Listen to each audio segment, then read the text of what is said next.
And as a way through, I'm going to tell you a folk tale now. It's a very short folk tale from the Pacific Northwest. And I'm going to use it to help us kind of show us the way through some of this. So it starts like this.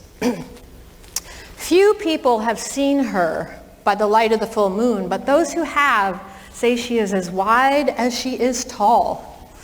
She has feet that are more like roots going into the ground, and hands more like talons than fingers.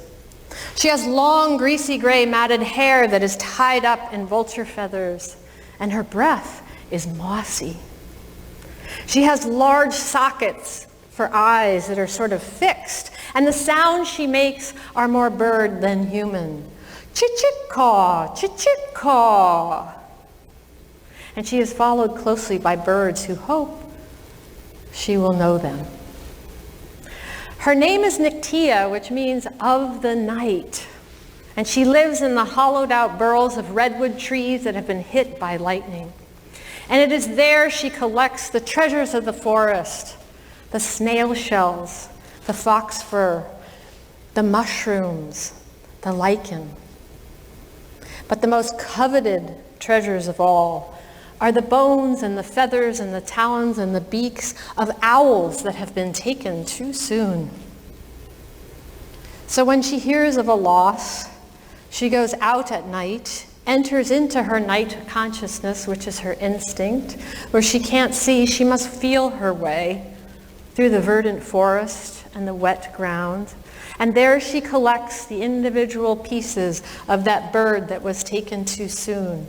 And she takes them back to her cave, and she sits, and one by one she puts each piece of bone back where a bird's bones should be.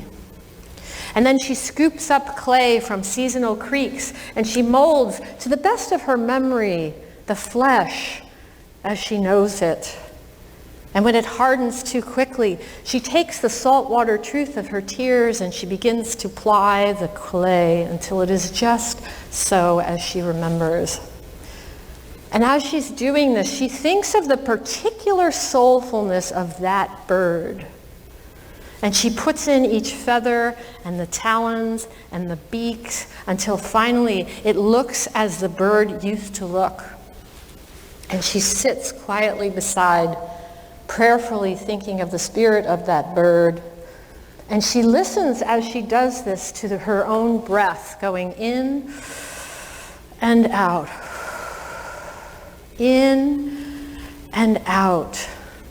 And in that quiet, the great drum of her heart becomes evident, and she hears ba-bump, ba-bump, ba-bump, breath going in, out, ba-bump, ba-bump.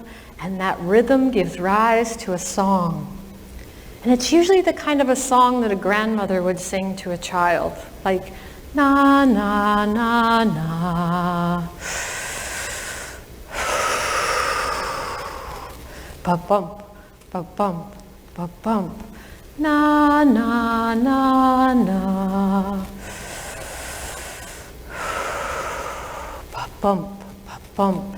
And in this way, she sings that bird into flesh and feather and heartbeat until it opens its yellow-green eyes, spreads its wings, equipped now to fly out of the burrow, out of the cave, out of the forest, and across the Owl's Bridge to a new life for itself, leaving nothing but a feather or two quivering in its memory in the dank, wet air.